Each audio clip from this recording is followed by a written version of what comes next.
really depressing here. How do you, is there anything positive out there? And I say, yeah, there are only a few negative things. There are actually quite a lot of positive things. And these are some of the things that I feel good about, okay? One is, of course, for the first time in 30 years, a government that is not a coalition government with a clear mandate for change and with many of the right ideas, at least around the economy, okay? So let's see how it plays out, but that's a positive thing. What's the most exciting thing for me as I travel across our country is the rise of aspirations and the determination of even the poorest of the poor to take, improve their lives a little bit. So again, this, tea pluckers, both their kids are, are in school. One will go on to college. We got admission in a really lousy engineering college. Okay, and you see that everywhere. Security guards, their children are not going to be security guards. So this march of, 1 billion people defying all the odds is one of the most powerful and encouraging forces out there. I really love the way the states have come up as a result of the weakness of Delhi. Okay, and we see how that is playing out in terms of the politics shifting from caste and all that to more towards development and so forth. I think our private sector is fantastic. It has huge room for improvement, but it is vibrant. I see entrepreneurship, growing. And these last 5 years, the good thing has been many of these companies have said, hell with India, let's go global. Okay? Many companies have started going into other markets, buying companies, acquiring assets, etc. So I think that's a really good thing.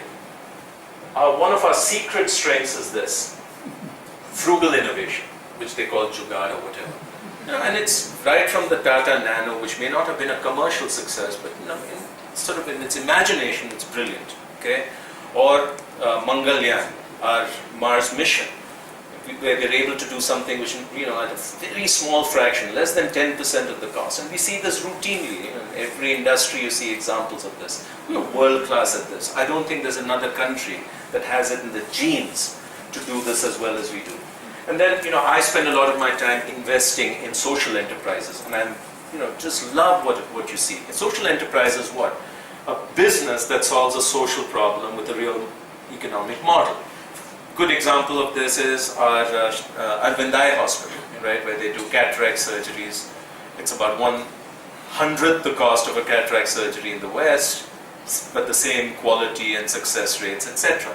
And what we're seeing is lots of entrepreneurs building these kinds of businesses. No toilets, no problem. We'll do, pay-for-use toilets. Drinking water. Yesterday I met a guy who's setting up these water plants around in villages.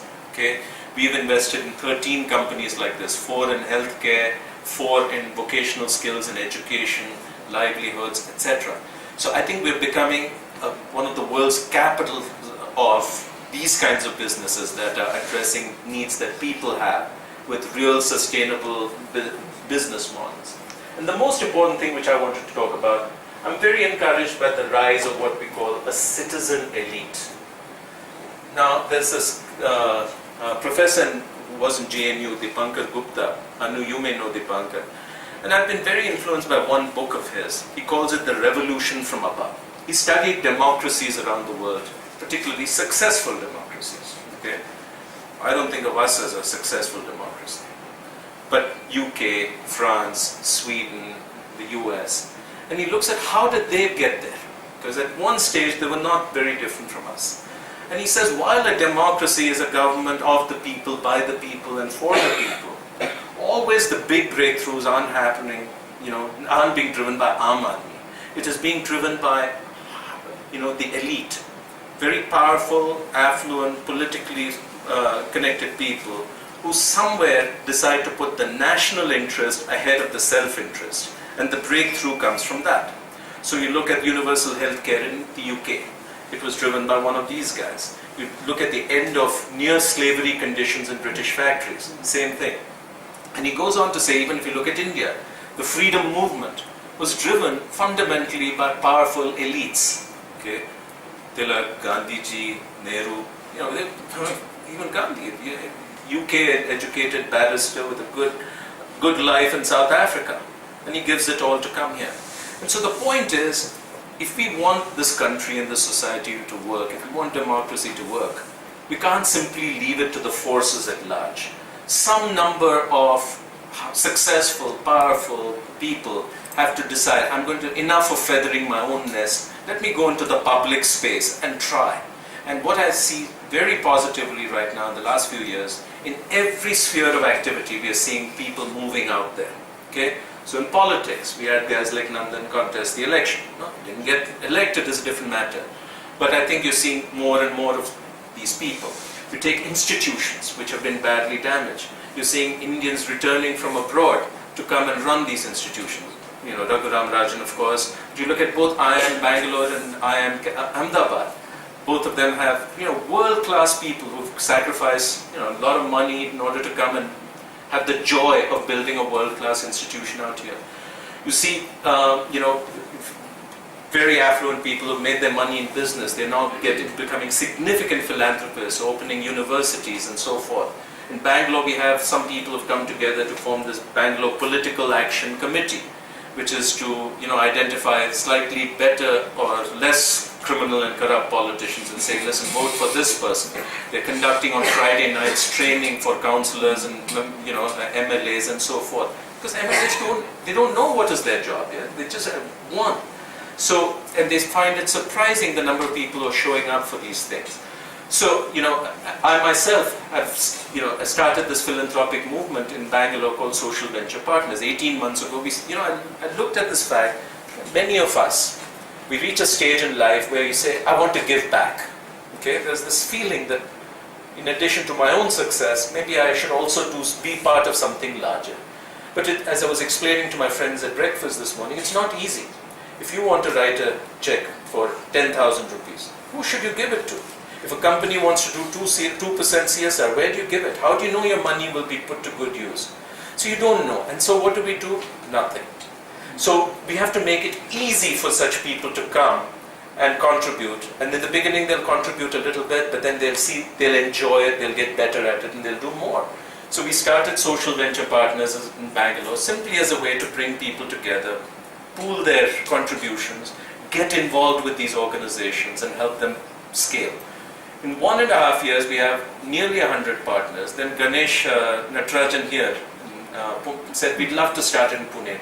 The reason I'm here in Pune also today is we're starting off the Pune chapter. Already we have 35 members. We started in Mumbai. We have 50 members from starting April 1. So trying to build this national network. So all I say is, I think leadership, this is my point. India is at a tipping point, okay? We could go either way. We could really sort of begin to move towards our potential, or we can really lose our way and become sort of an African type nation, okay? And that's what I feel we're at the crossroads of.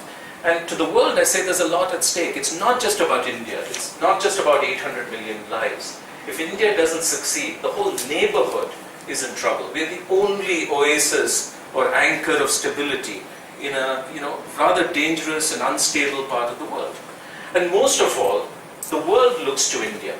You go to Middle East, you go to Africa, South America, they all look at the Indian IT miracle. And they want to replicate it. They respect India for our success there. If we fail to make democracy work, all these countries are going to say, India couldn't make it work, let's go the Chinese model. Because that has at least delivered prosperity. So I think there is a lot that is at stake in the next, few years, decades, whatever you call it. And leadership is what's going to make the difference. And I think leader is not somebody sitting in Delhi or whatever, it's all of us. And that's part of my pitch to all of you is, find your own ways of getting out into the public space and making your contribution. I've long shot past my time, so we won't take too many questions. But thank you so much for giving me this chance. Ladies and gentlemen, questions please. Good morning, Ravi sir. It's a privilege to hear you again.